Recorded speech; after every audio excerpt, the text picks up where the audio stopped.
من الشيطان الرجيم بسم الله الرحمن الرحيم وبه نستعين وهو خير الناصر المعين لا حول ولا قوة إلا بالله العلي العظيم الحمد لله رب العالمين والصلاة والسلام على أشرف الأنبياء والمرسلين سيدنا محمد وآله الطيبين الطاهرين وأصحابه المنتجبين المتمسكين بحبل الله المتين ولعنة الله على أعدائهم أجمعين ربي أعوذ بك من همزات الشياطين وأعوذ بك ربي أن يحضرون رب اشرح لي صدري ويسر لي أمري واحلل عقدة من لساني يفقهوا قولي أعظم الله أجورنا بمصابنا بالحسين عليه السلام وجعلنا وإياكم من الطالبين بثاره مع وليه الإمام المهدي من آل محمد أما بعد قال الله الحكيم في كتابه الكريم بسم الله الرحمن الرحيم قوا أنفسكم وأهليكم نارا صدق الله العلي العظيم صلوات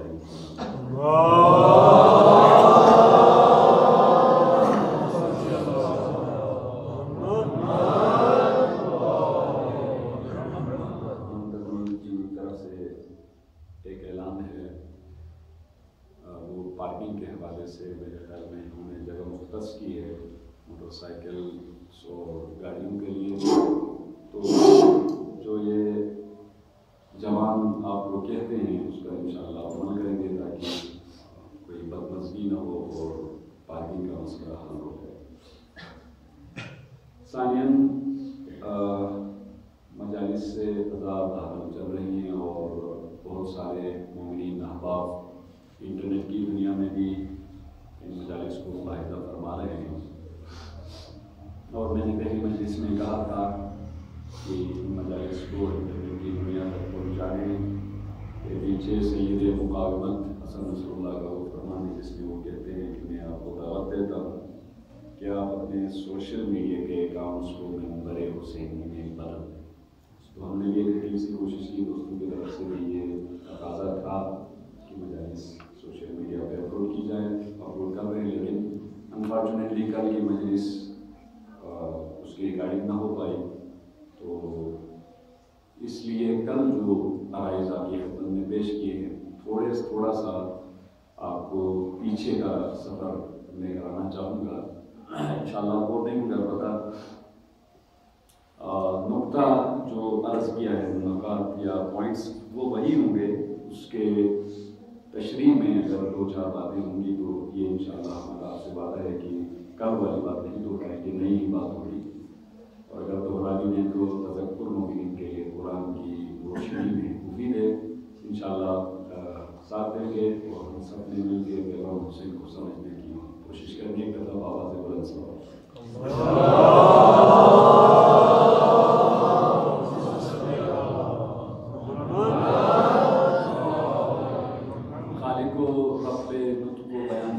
سے ثقافت کربلا کی روشنی میں تربیت کے مبانی مراحل و اصول پر گفتگو جاری ہے اور ہم اس مرحلے پر پہنچے ہیں اور یہ نقطہ آپ کی خدمت میں عرض کر چکے ہیں اور عرض کرنے کی کوشش کر رہے ہیں کہ جب ہم کہتے ہیں ثقافت کربلا تو اس سے مراد کربلا کے ایک طرف کربلا کے اقدار, کربلا کے پیغام, کربلا کا بیان, کربلا کا کردار یا آسان لفظوں میں مزاج کربلا ہے اور دوسری طرف عزاداری ابا عبداللہ حسین. اور اس مزاج کربلا اور عزاداری کے ملاپ, تعامل اور انٹریکشن سے جو چیز وجود میں آتی ہے اس کو ہم نے ثقافت کربلا قرار دیا ہے. اور جب ہم کہتے ہیں ثقافت کربلا کی روشنی میں تربیت تو اس سے ہماری مراد اور مدعا مقصود یہ ہوتا ہے کہ افراد معاشرہ کو کربلا کے رنگ میں یوں رنگا جائے کہ کربلا کے 72 کے 72 کردار، کربلا کے 72 کے 72 کریکٹرز معاشرے میں جلوگر ہوں اور معاشرہ ان کا مظہر ہو۔ اور جب ہم کہتے ہیں ثقافت کربلا کی روشنی میں تربیت، تو اس سے مراد افراد معاشرہ کے تکامل اور کمال اور رشد و نمو کی طرف کے سفر میں ان کی تمام معنوی اور روحانی ضروریات کے لیے کربلا کی مدد لینا اور کربلا کا سہارا لینا۔ جب ہم کہتے ہیں ثقافت کربلا کی روشنی میں تربیت، تو اس سے مراد معاشرے میں روح کربلا کو زندہ کرنا ہے۔ اور ہم نے آپ کی خدمت میں عرض کیا تھا کہ ثقافت اور ثقافت کربلا اور عزاداری کا چوری دامن کا ساتھ ہے، یہ دونوں ایک دوسرے کو ری انفورس کرتے ہیں۔ البتہ گفتگو یہاں تک پہنچی ہے کہ ہر عزاداری میں وہ تاثیر نہیں ہے کہ ایک ثقافت کو بنائے اور وہ ثقافت افراد معاشرے کی شخصیت سازی کرے، کردار سازی کرے، بلکہ وہ عزاداری ایک خاص نوعیت کی عزاداری ہے، اور وہ ایسی عزاداری ہے جو اہل بیت ہم سے چاہتے ہیں کہ ہم برپا کریں۔ میں ایک چھوٹی سی مثال دینا چاہوں گا۔ اگر ہم 10 مجلسیں سنتے ہیں، بلکہ 10 مجلسوں کی بات نہ کروں، 40 سال 35 سال 50 سال 60 سال ہم نے عمر بتائی، اور اس پورے عرصے میں ہر سال محرم و سفر کی مجالس منعقد کی، اور ان مجالس میں شرکت کی، غم حسین پر 2-4 آنسو بھی بہائے، لیکن ہمارا کردار وہی کا وہی ہے، کوئی تبدیلی کوئی تحول نہیں آیا، تو اس کا مطلب یہ ہے کہ عزاداری کو ہم نے اس معاملے میں برپا کیا ہی نہیں۔ تو وہ عزاداری جو ثقافت کربلا کو بنائے، وہ عزاداری کچھ خاص قسم کی عزاداری ہے۔ اب جو کل اس کی صفات بیان کی تھی، اس میں ہم نے آپ کی خدمت میں عرض کیا تھا کہ عزاداری ایسی ہو کہ آپ کے زمانے کے ابن زیادوں، عبید اللہوں، حرمنوں، عمر سعدوں کے خلاف مستضعف اور کمزور افراد کو کھڑا کرے۔ ایسی عزاداری ہو کہ معاشرے کے پسے ہوئے طبقے میں نجات کی ایک امید فراہم کرے، کہ کوئی مظلوم اگر صدا بلند کرے تو وہ صدا بلند کرتے ہوئے اس کے دل میں یہ امید پیدا ہو جائے کہ کوئی نہ کوئی حسین کا ماننے والا، کوئی نہ کوئی کربلا کا راہی، کوئی نہ کوئی ثقافت کربلا کے سائے میں پلا بڑا شخص آئے گا اور میری داد رسی کرے گا۔ ہم نے اس دن آپ کو یاد ہوگا مزاج تشیع کی بات کی تھی، تو بتایا تھا بڑی حساسیت ہے مزاج تشیع میں مظلوم و ظالم کے حوالے سے۔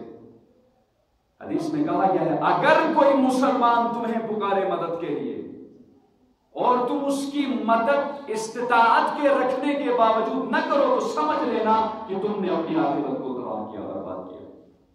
معصومین کے درک سے رسول اللہ صلی اللہ علیہ وآلہ وسلم کا یہ فرمان پہنچا، آپ نے فرمایا من شہیدہ، یا بعض روایت میں من یسمعو ہے، کہ جو دیکھے، مشاہدہ کرے، پائے یا سنے رجلاً ینادی یا للمسلمین، کسی ایسے شخص کو جو فریاد بلند کرتا ہے۔ عربی میں جب ہم کہتے ہیں یا للمسلمین، تو اس کا مطلب اے مسلمانوں میری مدد کے لیے آؤ، اور اس کے باوجود فلم یجبہ، اور اگر کوئی اس کے پکار کا جواب نہ دے، اس کی فریاد پر لبیک نہ کہے، رسول اللہ نے فرمایا فلیس من المسلمین، وہ مسلمانوں میں سے نہیں ہے۔ یا بعض روایت میں آیا ہے فلیس بمسلم، وہ مسلمان نہیں ہے۔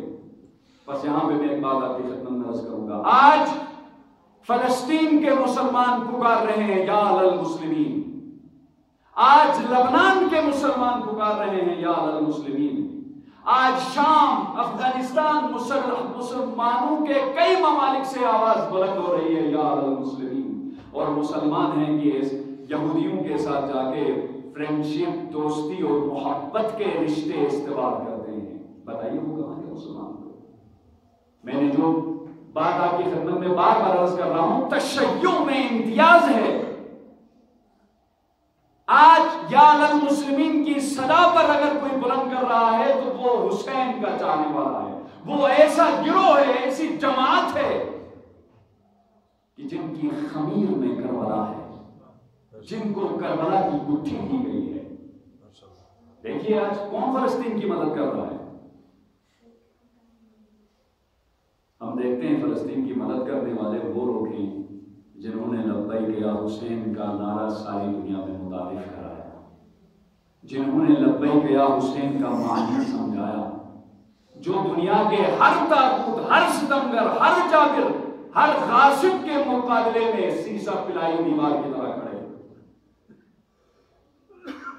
تشیع اسلام کا قلعہ ہے، تشیع وہ فصیل ہے جو باطل کے سیلاب کے ریلوں کو، جرم و جبر و تشدد، استبداد کے سیلوں کے دہاروں کو روکے ہوئے ہے، اور یہ بدولت ہے آزاداری کی۔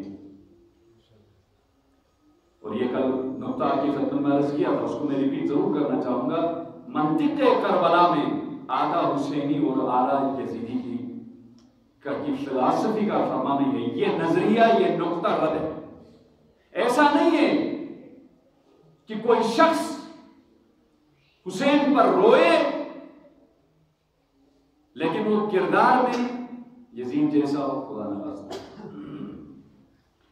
کربلا کی منطق میں ایسا نہیں ہے کہ دسترخوان فلاں کے پاس، اور جب نماز پڑھنی ہو علی کی امامت میں، اور ساتھ کہہ بھی دے کہ جب علی کے پیچھے نماز پڑھتے ہیں تو رسول اللہ کی نماز یاد آتی ہے، لیکن پیٹ کی بات آتی ہے تو غیر کے دسترخوان پہ۔ کربلا میں ایسا نہیں۔ یہاں وہ جو انگلش میں بڑا مشہور ہو گیا تھا، either you are either with us or against اس، یہاں پہ کربلا نہیں ہے، یا ہمارے ساتھ ہو یا ان کے ساتھ ہو، تیسرا کوئی رستہ ہے ہی نہیں۔ ہر سما، یہ سمجھیے، تاریخی کرداروں کو سمجھیے، تاریخ عبرت ہے۔ یہ امیر المؤمنین کے ساتھیوں میں سے ہے، چاہنے والوں میں سے ہے۔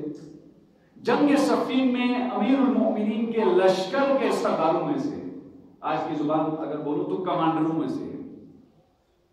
اور جب امیر المؤمنین صفین سے گزر رہے تھے، آ رہے تھے، کربلا کے میدان میں پہنچے، وہاں پہ کربلا کا تذکرہ کیا، وہ پچھلے کسی دن آپ کی خدمت میں عرض کیا تھا، یہ چیزیں بھی اس کو یاد تھی۔ امام حسین جب کربلا کی طرف جا رہے تھے، اثناء راہ میں اس سے ملاقات ہوتی ہے۔ امام علیہ السلام کہتے ہیں امعنا انت ام علینا، اے حسنہ تم یہ بتاؤ، توجہ رکھیے کون ہے؟ میں کہہ سکتا ہوں علی کا صحابی، جب جنگ علی کے ساتھ لڑی ہے، اور اس کے بارے میں یہ بھی نہیں ملتا کہ یہ بعد میں منحرف ہو گیا، جیسے بہت سارے کربلا میں امام حسین کے قتل میں شریک لوگ امام علی کے ساتھ تھے، صفین اور بعض معرکوں میں۔ وہ یاد ہے، شروع کی مجالس میں ہم نے کہا تھا تربیت ایک دائمی عمل ہے، کسی بھی مرحلے میں کوئی ایک چین اس تربیت کی کڑی کی ٹوٹ جائے تو بہت امکان ہے کہ وہ انسان زیادہ حق سے بھٹک جائے۔ اللہ جانے کہاں آگے اس شخص کی وہ چین ٹوٹ گئی۔ اب یہ کیا جواب دیتا ہے؟ کہتا ہے یا عبداللہ لا معک ولا علیک، نہ میں آپ کے ساتھ ہوں نہ میں آپ کے مخالف ہوں۔ نہیں، کربلا کی منطق میں ایسا نہیں، ایسا نہیں ہے کربلا کی منطق میں کہ حسین بھی رضی اللہ، یزید بھی رضی اللہ، ایسے یہ دوغلا پن بھی نہیں ہے، یہ منافقت بھی نہیں ہے۔ ایک طرف حسین کو سید الشہداء کہو، ایک طرف خود منہ میں پڑھ دو اور حسن اور حسین سید شباب اہل الجنہ، کہ جنت اور حسن اور حسین جنت کے جوانوں کے سردار ہیں، یہ اعلان کیے بغیر جمعے کا خطبہ نہیں ہوتا، اور دوسری طرف اعلان کرو کہ قتل الحسین بسیف جدہ، کہ حسین اپنے نانا کی تلوار سے قتل ہو گئے۔ نعوذ باللہ من ذالک، حسین کو غلطی پہ ٹھہرایا۔ یہاں ایسا نہیں ہے، توڑ کردار ہونا چاہیے. اس طرف ہے تو مکمل اس طرف، اس طرف ہے تو مکمل اس طرف. ہاں ایک گنجائش ہے. وہ گنجائش کیا ہے کہ آپ مسافر ہیں اس راستے کے. میں اور ہوں ابھی میں اور ہوں اور لشکر یزید میں ہوں، میرا حسین نبی کربلا نہیں پہنچا. اگر یہ والی حالت ہے، جا رہے ہیں حسین کی طرف، مقصود منزل مدعا حسین ہے، اسی طرف سفر ہے.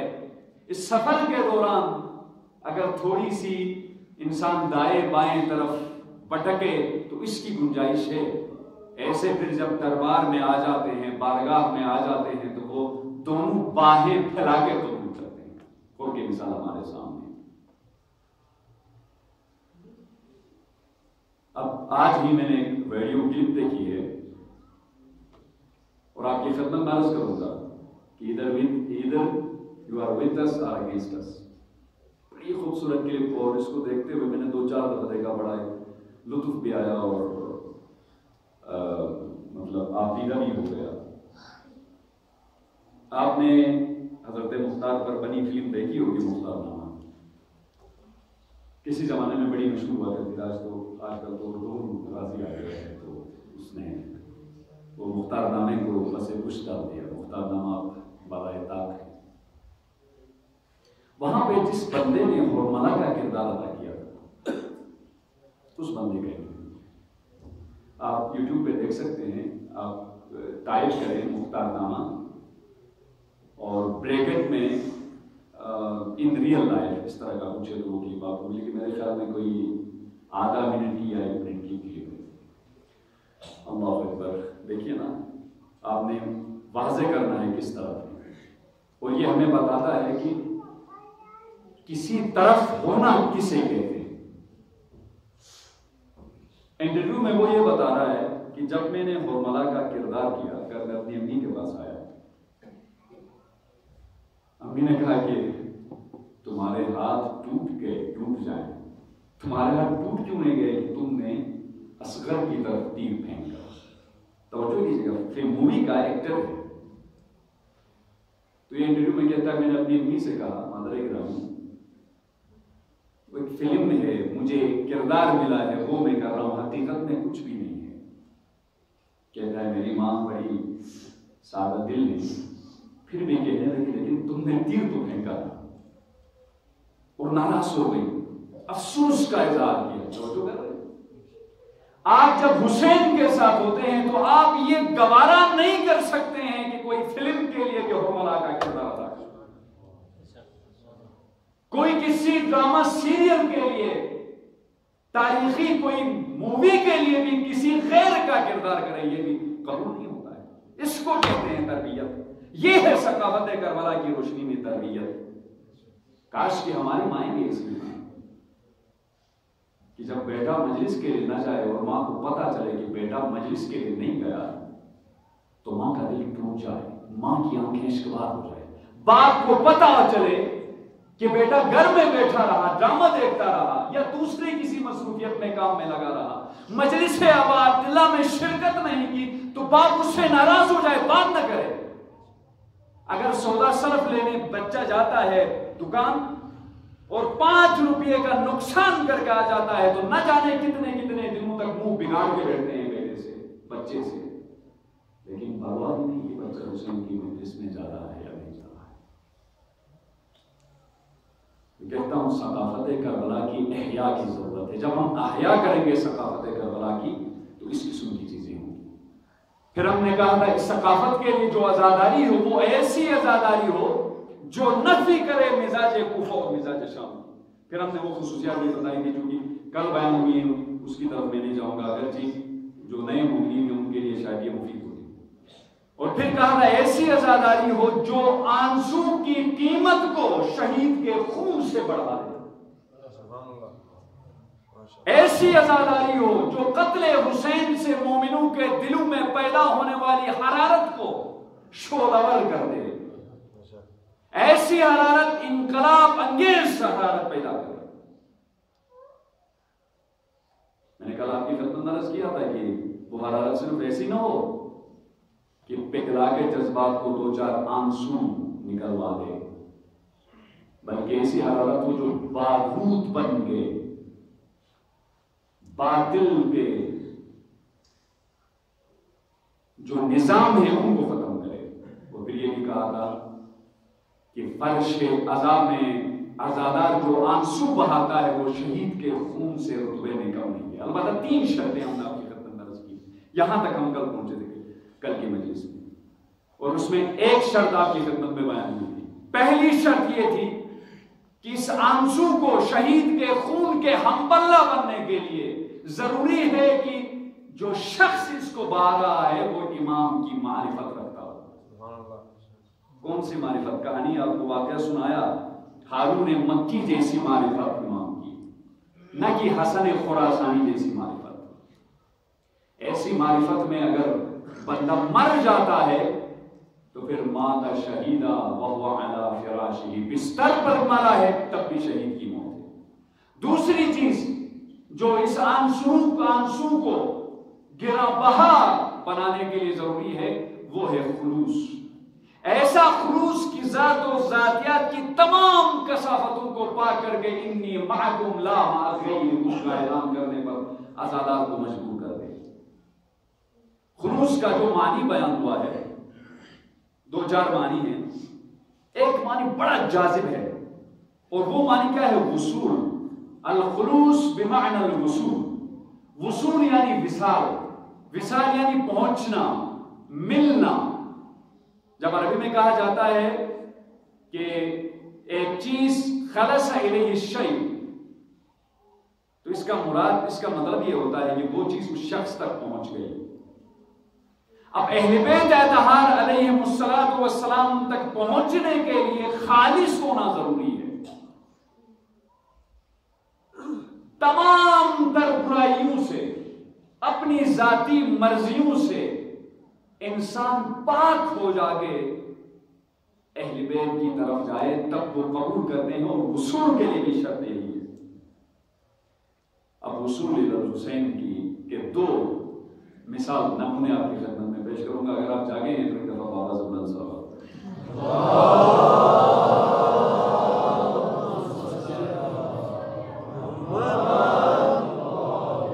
اور یہ دونوں کردار بہت امپورٹنٹ تھے۔ ایک حبیب ابن مظاہر، ایک کو حسین نے خط لکھ کر بلایا، ایک کو بلایا نہیں، وہ خود آ گیا۔ اب یہاں پہ 2 نقطے ہیں۔ سمجھنے کی چیز یہاں پہ یہ ہے کہ حبیب کو خط لکھا کیوں اور آیا کیوں؟ وصول یاد رکھیے، خلوص کا معنی وصول ہے۔ اب حبیب کو کیوں بلایا وہ خط میں پڑھ کے آپ کو سناتا ہوں، آپ سمجھ جائیں گے کہ بلایا کیوں۔ اور یہ خط پورا کا پورا میں پڑھوں گا، البتہ ڈر نہیں کہ 2-4 پیجز کا خط نہیں ہے جو آج کل کے سو کال عاشق اپنے معشوقوں کو لکھتے ہیں، وہ خط نہیں ہے۔ پرانے وقتوں میں جب ہم چھوٹے ہوا کرتے تھے، خط لکھتے تھے تو سلام دعا کے بعد کہتے تھے السلام علیکم، امید ہے آپ خیریت سے ہوں گے، یہاں بھی سب ٹھیک ٹھاک ہے۔ اس کے بعد پہلا لکھتے تھے کہ وہاں کا موسم کیسا ہے، یہاں کا موسم بہت اچھا ہے۔ اس طرح کا خط نہیں ہے، چند سطریں ہیں لیکن کیا کمال کا خط ہے۔ اور یہ خط پورا سنانے کا ایک مقصد یہ بھی ہے، آج کل سوشل میڈیا میں امام حسین کے خط کے عنوان سے خط چل رہا ہے، اللہ جانے اس کا خالق کون ہے، اس کا لکھنے والا کون ہے۔ اگرچہ وہ درد انگیز الفاظ اس میں ہیں، لیکن کم از کم جو میری ایک حقیر سی پہنچ ہے، اس پہنچ میں تو یہ خط نہیں آیا۔ کچھ کتابیں میں نے 2-4 کتابیں 2-4 ورقے مطالعے کیے ہیں، اس میں کہیں پہ اس قسم کے خط کا کوئی ذکر ہی نہیں ہے۔ وہ خط کیا ہے؟ من الحسین ابن علی ابن ابی طالب الى الرجل الفقی حبیب ابن مظاہر، حسین کی طرف سے رجل فقی حبیب ابن مظاہر کے لیے۔ فقی کس کو کہتے ہیں؟ فقہ سمجھنا، عام سمجھنا نہیں، عام تفہیم نہیں، بلکہ گہرائی کے ساتھ سمجھنے کو فقہ کہتے ہیں۔ بعض دفعہ کنویں سے پانی نکالنا یا زمین سے پانی نکالنے کو فقہ کہتے ہیں۔ زمین سے آپ تب پانی نکالتے ہیں جب گہرائی میں جاتے ہیں، عمق میں جاتے ہیں، اور جب ہم اصطلاح میں فقیہ کہتے ہیں تو اس سے مراد وہ شخص ہوتا ہے جو دین کے علوم سے آشنا ہوتا ہے. اما بعد یا حبیب فانت تعلم قرابتنا من رسول اللہ صلی اللہ علیہ وآلہ. حبیب تو ہماری رسول سے رشتہ داری کو جانتا ہے. میں وہی ایگزیکٹ ترجمہ کر رہا ہوں. وانت اعرف بنا من غیرک. یہ بڑی بات ہے. پہلا نقطہ سمجھے یہ ہمارے لیے سبق ہے. یہ تربیت کے رموز ہیں, یہ اسرار ہیں تربیت کے. تربیت کے دروس صرف یہ نہیں ہوتے کہ 7 سال میں یہ کریں, اگر بچہ یوں کر رہا ہو تو یوں کرے, مٹی کھا رہا ہو تو مٹی کو چھڑانے کے لیے یوں کرے, زیادہ رو رہا ہو تو یہ تعویذ لکھ کے اس کے گلے میں باندھ دے. توجہ کر رہے ہیں؟ یا اگر وہ بار بار رو رہا ہے تو اس کا مطلب یہ ہے اس پر نظر لگی ہے اور 7 بندے یوں کریں یا کریں. یہ اصل تربیت نہیں. یہ رموز ہیں اہل بیت کے کلام میں, تربیت کے رموز ہیں. پہلی بات, حبیب تو مرد فقیہ ہے, دین سے آشنا ہے. دوسری بات, وَأَنْتَ عَارِفُ بِنَا مِنْ غَيْرِكَ. عارف عربی گرامر کے حساب سے افعل تفضیل کا صیغہ ہے. آپ پڑھتے ہیں نا توضیح المسائل میں, مجتہد کی شرائط میں سے ایک شرط کیا ہے؟ اعلم ہو. عالم ہو نہیں, اعلم ہو. عالم جاننے والا, عالم تمام عالموں میں سے سب سے زیادہ جاننے والا. تو یہ عارف بھی تفضیل کا صیغہ ہے. یعنی حبیب تو دوسروں کی نسبت ہمیں سب سے زیادہ جاننے والا ہے. تو دوسروں کی معرفت کے لیول سے کہیں آگے ہے. جتنی اہل بیت کی معرفت ہوتی ہے وہ بندہ اہل بیت کا اتنا ہی قریب ہوتا ہے. مالک اشتر کی بات آئی ہے جو بلاغہ میں امیر المومنین نے فرمایا, مالک اگر پہاڑ ہوتا تو کوئی پرندہ اس کی بلندی تک پر نہ آ سکتا. کیا چیز کی جو مالک کو اتنا بلندی پر لے گئی؟ معرفت. یہ چیز حبیب میں بھی ہے. وَأَنْتَ ذُو شَيْمَةٍ. توجہ کیجیے, یقین جانیے ہم اس وقت کوفے میں ہیں. کوفے سے مراد وہ شہر کوفہ نہیں ہے جو عراق میں ہے. ہم اپنی ذات کے کوفے میں ہیں, اور اپنی ذات کے کوفے میں ہمارے مشغلے ہیں, مصروفیات ہیں, کمٹمنٹس ہیں.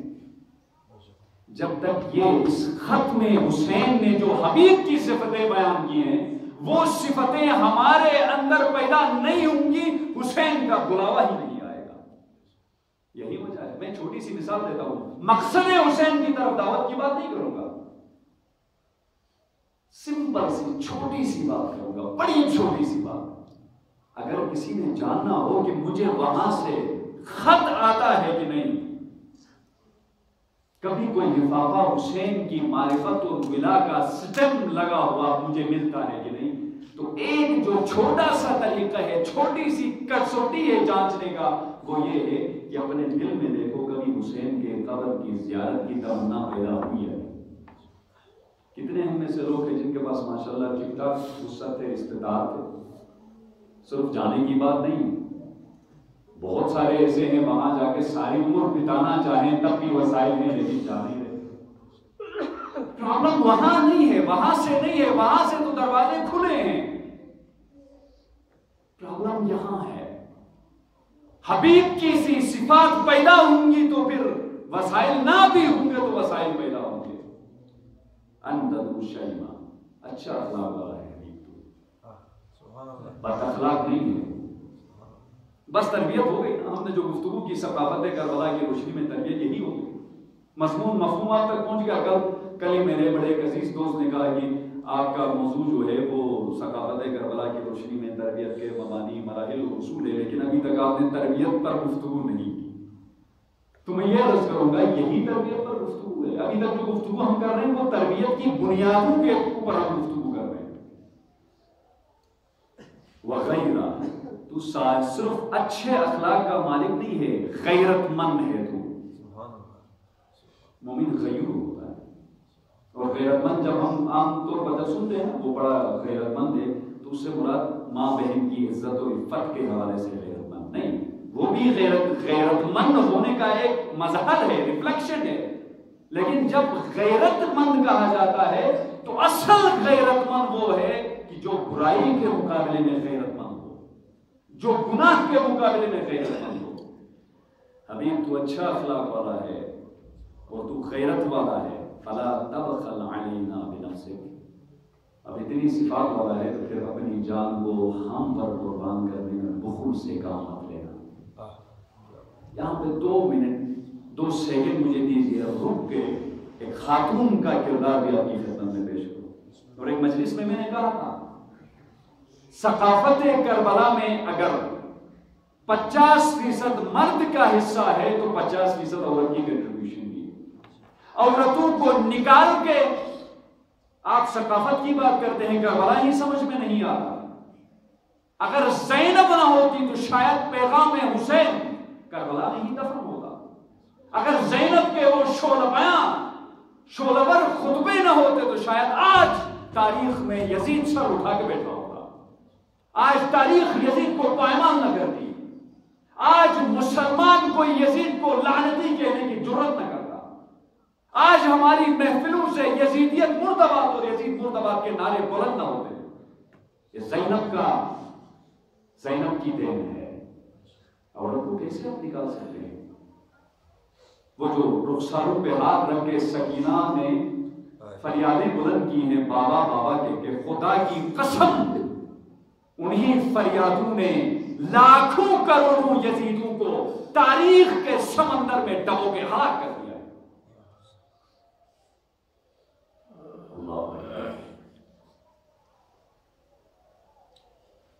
فلا تبخل علینا بنفسک، بخل سے مت کام لینا۔ یہ نامہ جب پہنچا ہے، پورا نامہ 1-2 جملے ہی نہیں پڑھتا۔ حبیب کوفے میں تھے، اور یہ بھی بتا دوں حبیب حضرت مسلم کے لیے کام کرنے والے لوگوں میں بڑے سرگرم تھے۔ کوفہ میں بہت ایسا نہیں کہ سارا کا سارا کوفہ برا تھا، مرکز تشیع کی رہا ہے کوفہ۔ بہت سارے مومنین کوفے میں ایسے تھے جو کربلا میں ملحق ہونا چاہتے تھے حسین سے، لیکن ناکبندی کی وجہ سے وہ پہنچ نہ سکے۔ بعد میں توابین کی تحریک جو اٹھی ہے، کل میں نے اشارہ کیا تھا، مقصد ان کا کیا تھا؟ مقصد تھا اپنی جان دینا، خون بہا کے حسین کی نصرت پر نہ پہنچنے کے گناہ کا کفارہ تھا۔ تو یہ حبیب بھی اس سخت ماحول میں گھر میں بیٹھے تھے، نامہ بر آیا کہ حبیب کربلا سے خط آیا ہے۔ یہ روایت کے الفاظ ہیں کہ حبیب کو جب یہ خط ملتا ہے، اس کو کھولا، جب اوپر پڑا من الحسین ابن علی، تو خط کو آنکھوں سے لگایا، چوما، خط پڑھ دیا، اس کے بعد خاموش رہے۔ جو جہاں تک میرا تھوڑا سا مطالعہ ہے اس میں نے یہ پڑھا ہے کہ حبیب وہ جھجک نہیں رہے تھے، ایک چکاہٹ کا شکار، کنفیوژن کا شکار نہیں تھے۔ ایسا نہیں تھا کہ فیصلہ نہیں کر پا رہے تھے۔ روایت کہتی ہے کہ زوجہ کو آزمانے کے لیے خاموش رہے۔ زوجہ کہتی ہے ہائے حبیب، فرزند رسول کا خط آیا ہے۔ جب کہہ دیا حسین کا خط آیا ہے، کہا کیا لکھا ہے؟ کہا کہ کربلا میں بلایا ہے۔ حبیب کیا سوچ رہے ہو؟ سوچ رہا ہوں کہ جاؤں یا نہ جاؤں۔ یہ مومنہ کہتی ہے سبحان اللہ حبیب، جوانوں کے جنت کے سردار جنت کی طرف بلا رہے ہیں اور تم سوچ میں پڑے۔ اگر نہیں جانا چاہتے تو اپنا لباس مجھے دو، میں پہن لوں۔ یہاں ایک جملہ ایڈ کروں گا، اور میری چوڑیاں تم پہن لو، میں جاؤں گی تمہارے جگہ پہ حسین کی مدد کریں۔ اور اس سے مسائل کا جملہ بھی آ رہا ہے، حسین کتنے غریب ہو گئے کہ بادشاہ ہے عرب و عجم، سردار مدینہ، غربت کے اس مقام پر پہنچے ہیں کہ خاتون بھی مرد کا لباس پہن کے حسین کی مدد کرنا چاہتی ہے۔ یہ آگے حبیب، اور اس کے بعد کربلا میں جو ان کا کردار ہے، جب شہید ہو گئے، عجیب ہے۔ حسین سارانے باقی کہتے ہیں اے حبیب تو کتنا اچھا تھا کہ خدا کی توفیق سے ایک رات میں پورا قرآن پاک کو ختم کرتا۔ تو یہ بھی سبق ہے، یہ بھی تربیت کا درس ہے حسین کے چاہنے والوں کے لیے، کہ حسین کا چاہنے والا قرآن سے دور نہیں ہو سکتا۔ کیا آپ سنتے ہیں نا، مسائل میں بھی سنتے ہیں، حسین کے سر نینوں کے اسلام ایک تلاوت کی۔ یہ پیغام تھا کہ سر کٹ تو سکتا ہے لیکن قرآن سے جدا نہیں ہو سکتا۔ آگے لکھا یجازی کا جدی رسول اللہ صلی اللہ علیہ وآلہ یوم القیامہ۔ یہ خط میں نے مکاتی بلائی، میں کتاب اس سے میں نے لکھی ہے۔ اگر تم آؤ گے جان دینے میں بخل سے کام نہیں لوگے تو یہ فرزند رسول کا وعدہ ہے کہ میرا جب تجھے اس کی جزا دیں گے۔ اب ذرا غور کی طرف آئیے، یہاں سے بلایا، خود کو بلایا نہیں تھا عبد اللہ حسین۔ ایک حقیرانہ سی طالب علمانہ میری رائے یہ ہے، اوپینین یہ ہے کہ حر نے دو چیزیں کی، بلکہ یوں سمجھ لیجئے کہ کربلا کے میدان میں وارد ہونے کے بعد حر نے دو اعمال انجام دیے، دو کام کیے، اور انہی کی وجہ سے حر یزید کے لشکر سے نکل کر حسین کے لشکر میں پہنچے۔ جب نکل رہے تھے آخری وقت تھا، روایات سے یہ اندازہ ہوتا ہے کہ حبیب کو حر کو پہلے یوں لگ رہا تھا کہ جنگ کی نوبت نہیں آئے گی۔ جب ان کو کنفرم ہو گیا کہ جنگ ہونی ہی ہونی ہے تو تسبب کا شکار، اضطراب۔ کسی نے پوچھا حر تو شہرآباد ہے، تو جری ہے، تو مرد میدان ہے، یہ ڈر کیسا، یہ تذبذب، یہ اضطراب کیسا؟ کہا تم نہیں سمجھو گے، میرے اندر کی آنکھ کھل گئی ہے اور میں یہ دیکھ رہا ہوں کہ میں جنت اور جہنم کے درمیان ہوں، ادھر جنت ہے ادھر جہنم ہے۔ اب عبداللہ جب میدان کربلا میں وارد ہوئے، حر کے ساتھ آمنا سامنا ہوا، کیونکہ حر کو یہ ٹاسک دیا گیا تھا کہ حسین کو ہر صورت میں کوفہ میں دربار ابن زیاد میں پیش کرنا ہے۔ نماز کا وقت ہوتا ہے، اذان حسین کا مؤذن دیتا ہے، امام حسین کہتے ہیں حر بتا تو اپنی نماز پڑھے گا الگ سے یا ہمارے ساتھ پڑھے گا؟ یہاں پہ حر کہتا ہے فرزند رسول میں آپ کی اقتدا میں نماز پڑھوں گا۔ اس کا مطلب یہ ہے کہ حر میں اطاعت امام کا تھوڑا سا تو جذبہ تھا، ہاں پردہ پڑا تھا، گرد و غبار پڑا تھا، وہ جب دیکھا ٹل گیا نماز ادا کی۔ دوسرا، جب اب عبداللہ حسین حرکت کرنے لگے، حر آیا اور حسین علیہ السلام کے گھوڑے کی لگام کو پکڑا اور کہا فرزند رسول میں آپ کو آگے جانے نہیں دوں گا۔ امام حسین نے فرمایا حر تیری ماں تیرے غم میں بیٹھے۔ جب یہ امام حسین نے بتایا حر کو، حر آگے سے کہتا ہے فرزند رسول خدا کی قسم آپ کی جگہ پہ اگر کوئی اور ہوتا میں بھی پلٹ کے اسی کے ماں کا نام لے کے یہی کلمات ادا کرتا، لیکن میں کیا کروں کہ آپ کی ماں سیدۃ نساء العالمین، بجز عزت کے بجز احترام کے ان کا ذکر نہیں کر سکتا۔ پس حر میں اطاعت امام کی رمق تھی، حر میں ادب تھا، احترام تھا کہ لشکر حسین میں شامل ہو گیا۔ یہاں پھر ایک تربیت کا نقطہ ہے، وہ یہ ہے کہ جو حسین سے ملحق ہوتا ہے اس میں ادب ہوتا ہے، احترام ہوتا ہے۔ جو اپنے بڑوں کا احترام نہ کرے، جو چھوٹوں پر رحم نہ کرے، حدیث میں کہا وہ ہم سے ہے ہی نہیں۔ آج ہمارے معاشرے میں دیکھیے واقعاً تعجب ہوتا ہے، جو والدین ہیں ان کو سوچنا چاہیے، ادب نام کی کوئی چیز نہیں۔ بیٹا باپ سے یوں بات کرتا ہے جیسے کسی اپنے غلام سے بات کر رہا ہو، باپ بیٹے سے یوں بات کر رہا ہے جیسے وہ اس کا بیٹا نہ ہو بلکہ کوئی دشمن ہو۔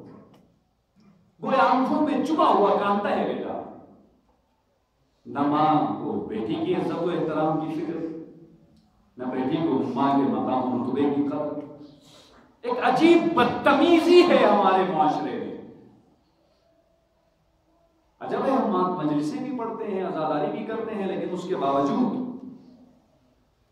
ہم میں جو ہے یہ چیزیں ہیں، میرے خیال میں ان چیزوں کے ساتھ ہوتے ہوئے ہم حسین تک نہیں پہنچ سکتے۔ کیوں بڑی بات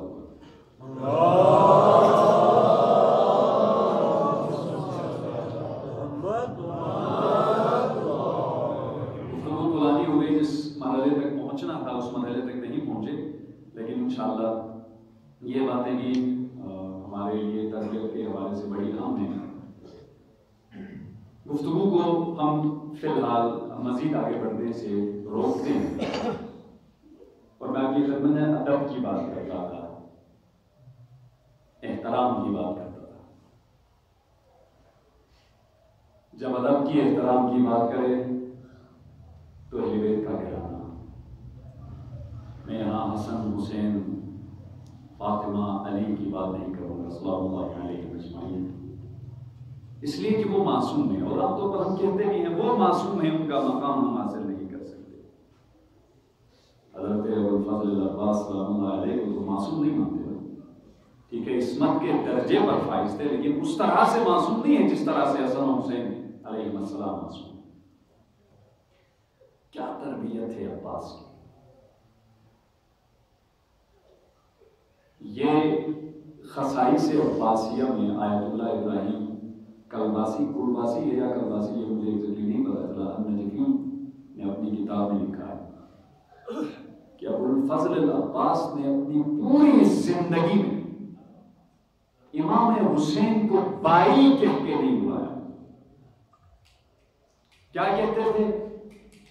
یا سیدی، اے میرے سید و سردار، یا مولائی ابن رسول اللہ. اور جب بھی محضر عباد اللہ حسین میں آتے تھے اپنی آنکھوں کو نیچے جھکایا کرتے تھے.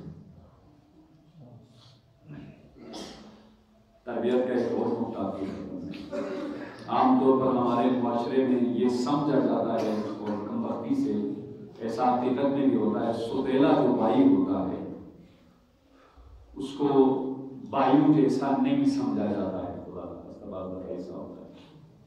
یہ کربلا کی تربیت میں ایسا نہیں ہے. یہاں سگ سوتیلے کی بات نہیں ہے. جب بھی سامنے آتے ہیں سر کو جھکا کے، اور یہ اسی کتاب کے ریفرنس میں یہ اگلا جملہ کی خدمت میں عرض کرتا ہوں کہ اطاعت امام اور اصرار یوں تھا، جب بھی کوئی اچھی چیز، میٹھی چیز ابوالفضل العباس کے پاس آتی تھی خود نہیں کھاتے تھے، لے جاتے ہیں، کبھی حسن کے آگے رکھتے تھے، کبھی حسین کے آگے رکھتے تھے. ایک دفعہ انگور کا گچھا ملا، انگور بڑے اچھے لگے عباس کو، کھایا. گئے حسین کے دروازے پہ دستک، پوچھا گیا کیوں آئے؟ وہ کہا یہ انگور کا گچھا ملا ہے، مجھے لگتا ہے بڑا اچھا ہے، میں چاہ رہا ہوں کہ میرا مولا میرا آقا ہے. اور یہ کس نے سکھایا تھا عباس کو؟ عباس کی والدہ ام البنین نے. اسی کتاب میں لکھا ہوا ہے جب بشیر کربلا والوں کی شہادت کی خبر لے کے مدینے میں گیا، اس کی ملاقات ہو گئی ام البنین سلام اللہ علیہا سے، عباس کی والدہ سے. اور ام البنین کے 4 بیٹے کربلا میں شہید ہوئے ہیں قلعہ عباس میں. ام البنین کہتی ہیں اے بشیر کیا خبر لائے ہو؟ کہا بیوی آپ کے بچے بھی شہید ہو گئے. کہنے لگی حسین کا صدقہ. پھر کہا اور کیا خبر ہے؟ کہنے لگا آپ کے بیٹے شہید ہوئے. کہا عجیب ہے، میں تجھے حسین کا پوچھ رہی ہوں اور تو میرے بچوں کی بات کر رہا. یہ بتا میرا حسین تو بچا ہے نا. یہ سکھائی تھی تربیت. آج ذرا مسائل طولانی کو معاف کیجیے گا، میں غازی عباس کے پورے مسائل پڑھتا ہوں. امام علی علیہ السلام مسجد مدنی میں بیٹھے تھے، ایک طرف شہزادے ہیں حسن حسین، دوسری طرف عباس. ایک وقت آیا کہ حسین کو پیاس محسوس ہوئی، تشنگی کا احساس ہوا. اب عبداللہ نے کچھ کہا نہیں تھا کہ مجھے پیاس لگی. عباس نے حسین کو دیکھا، فوراً جان گئے کہ بھائیا کو پیاس لگی. اللہ جانے یہ چیز عباس میں کہاں سے آ گئی. اس وقت تو حسین کے پیاس کربلا کی طرح تشنگی کی وجہ سے خشک بھی نہیں ہو گئے تھے. چھوٹے تھے عباس، کم سن ہیں. باغے دوڑتے ہوئے گئے اماں کے پاس. کہا اماں جان کاسے آپ کو بھر دیجیے. کہا میرے لال کیا کرنا ہے؟ کہنے لگے میرا آقا میرا مولا پیاسا ہے. ام البنین نے کاسے آپ کو بنا عباس کے سر پہ رکھا، کہا عباس لے جاؤ اپنے مولا کے پاس۔ اب بہت چھوٹے بچہ کے سر پہ رکھا ہوا ہے کوزے کو، اب مسجد کی طرف آ رہے ہیں، چھوٹے ہونے کی وجہ سے اس کوزے سے پانی گر گر کے عباس کے شانوں پہ گرتا۔ جیسے ہی امیر المومنین کی نظر پڑی آپ نے رونا شروع کر دیا، فریاد کرنے لگے۔ کسی نے کہا مولا رو کیوں رہے ہیں؟ فرمایا میں اس وقت کو دیکھ رہا ہوں جب میرا عباس حسین کے لیے پانی لینے جائے گا لیکن اپنے دونوں شانے کٹوا کے۔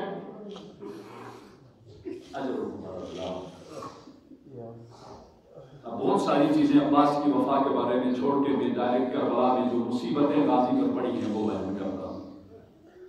سارے شہید ہوئے، پاس آئے، کہا بھیا حسین مجھے مرنے کی اجازت دیجیے۔ عباس حسین علیہ السلام نے ایک حسرت بری نظر عباس کے کہو قامت پر ڈالی اور کہا عباس تم کیسی بات کر رہے ہو؟ تم جانتے ہو انت صاحب اللوائی، عباس تو میرا علمدار ہے، تو میرے لشکر کا سردار ہے۔ کہا مولا لقد ضاق صدری، مولا اتنے شہید اٹھائے ہیں کہ اب میرا سینہ تنگ ہوا ہے، مجھے اجازت دیجیے۔ حسین کہتے ہیں عباس جنگ کی بات نہ کرو، جاؤ بچے پیاسے ہیں، کوئی پانی کا انتظام کرو۔ اب یہاں مصائب آل احمد میں علامہ سید موسیٰ جوادی نے ایک جملہ لکھا ہے، وہ کہتے ہیں جب عباس مشکیزہ لینے کے لیے خیموں میں آئے تو ایک خاص خیمہ تھا جہاں پہ مشکیزیں رکھے جاتا۔ یہ جملہ سن لینا تھا۔ حضرت عباس کیا دیکھتے ہیں کہ بچوں نے وہ مشکیزوں کو، کیونکہ مشکیزوں میں تری تھی، ان مشکیزوں کو اپنی شکموں سے لگایا ہوا ہے تاکہ اس طرح سے بھی تھوڑی سی پیاس کی شدت کم ہو جائے۔ اللہ جانے سقائے کربلا پر یہ منظر کیا قیامت ڈھا گیا۔ ادارہ مشکیزے کو اٹھایا، میدان کی طرف چلے۔ اب یہاں پہ لگتا یوں ہے شاید سکینہ نے بچوں کو کہنا شروع کر دیا ہو کہ بچوں پریشان مت ہو، میرے چچا گئے ہیں پانی لائے۔ ادارہ آئے حضرت عباس، 4000 کا لشکر 80 کو واصل جہنم کرتے ہیں۔ تو کیا خوب کہا امیر انیس نے کہ شیر کی آمد ہے کہ رن کانپ رہا ہے، رن ایک طرف چڑھ کے کہن کانپ رہا ہے۔ گویا لوگوں کو علی کی بہادری یاد آئی، شجاعت یاد آئی۔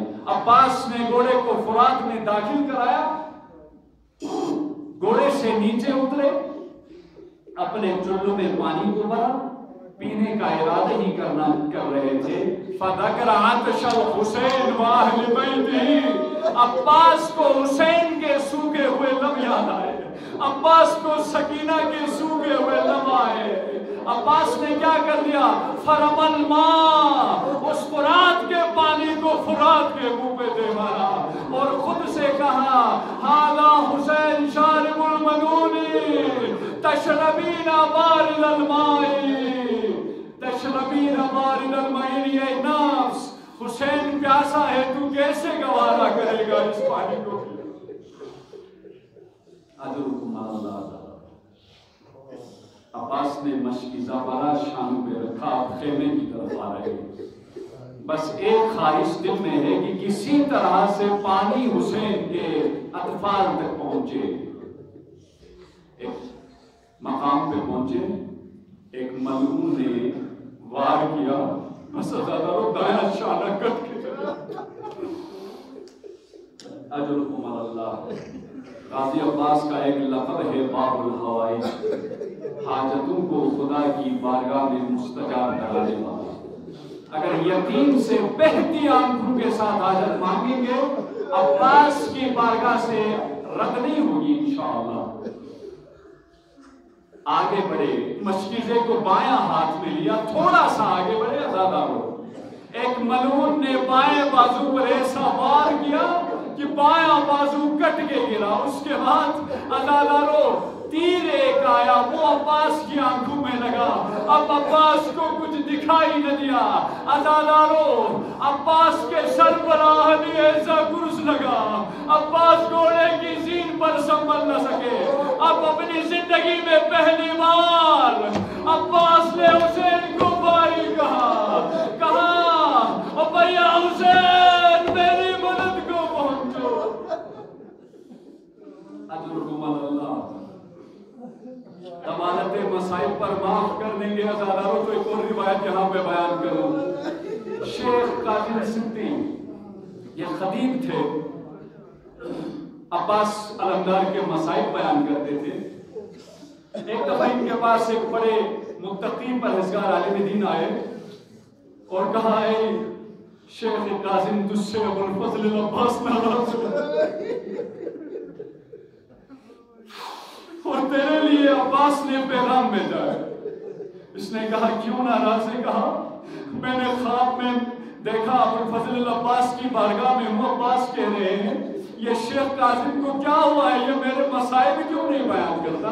میں نے کہا ابوالفضل العباس میں نے خود سنا ہے وہ آپ کی مصیبت بیان کرتے ہیں۔ زیادہ لوگ ذہن میں رکھے گا، عباس کے گھوڑے سے زمین پر آنے کا منظر بتا رہا ہوں۔ جب یہ کہا عباس نے کہا نہیں تمہیں غلطی ہوئی ہے، جاؤ شیخ قاسم سے کہو کہ جب وہ میرے مصائب بیان کرنے لگے تو یہ بھی بیان کرے کہ میں اکیلا کربلا کا شہید تھا، کہ جب گھوڑے کی زین سے نیچے آیا ہوں میرے بازو نہیں تھے۔ ارے جب انسان بلندی سے گرتا ہے تو اپنے بدن کو بچانے کے لیے بازو کا سہارا لیتا ہے۔ میں اس عالم میں خاک کربلا میں آیا تھا کہ ایک طرف بازو نہیں ہے، دوسری طرف جسم میں تیر لگے ہوں۔ اجرکم اللہ، اجرکم اللہ۔ زہرا کو بیٹا کہا، عباس کو زہرا نے بیٹا کہا، کم مقام نہیں ہے عباس کا، بس زیادہ لو۔ حسین آئے،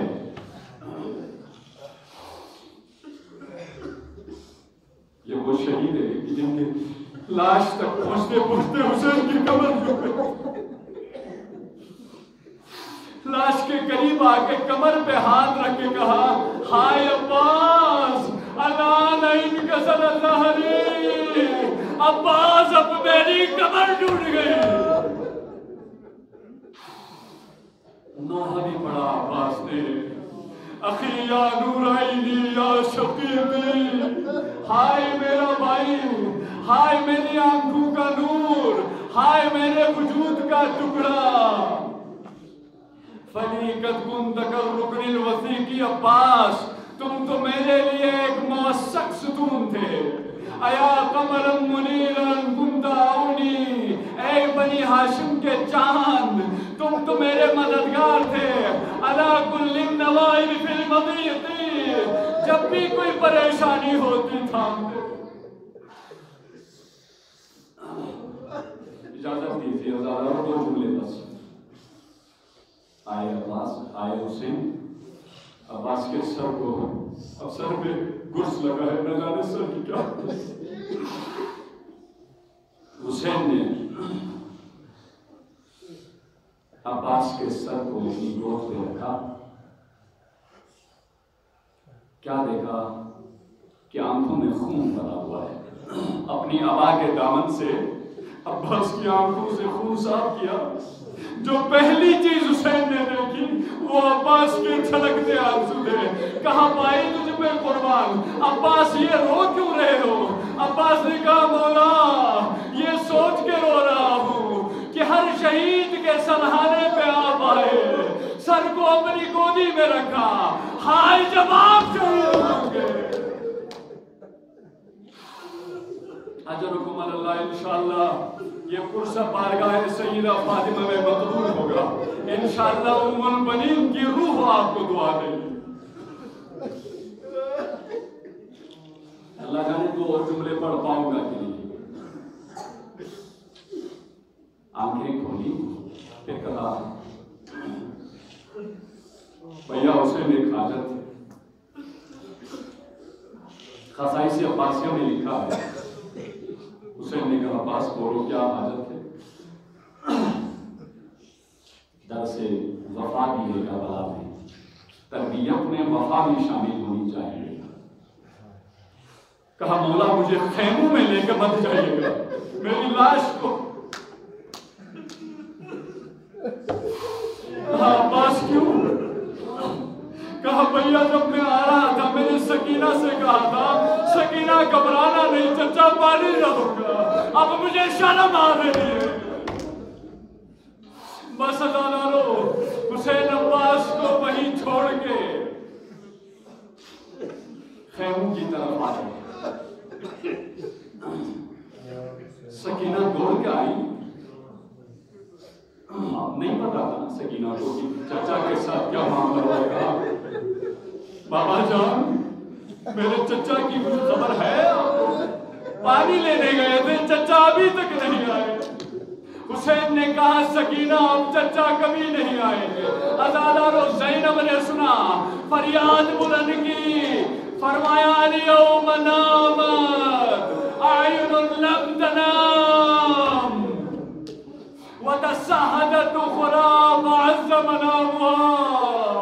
عباس آج وہ آنکھیں سوئیں گی جو تیرے ہونے کی وجہ سے جاگ جاتی تھی، عباس جو تیرے سہارے پہ آنکھیں سوتی تھی، آج کے بعد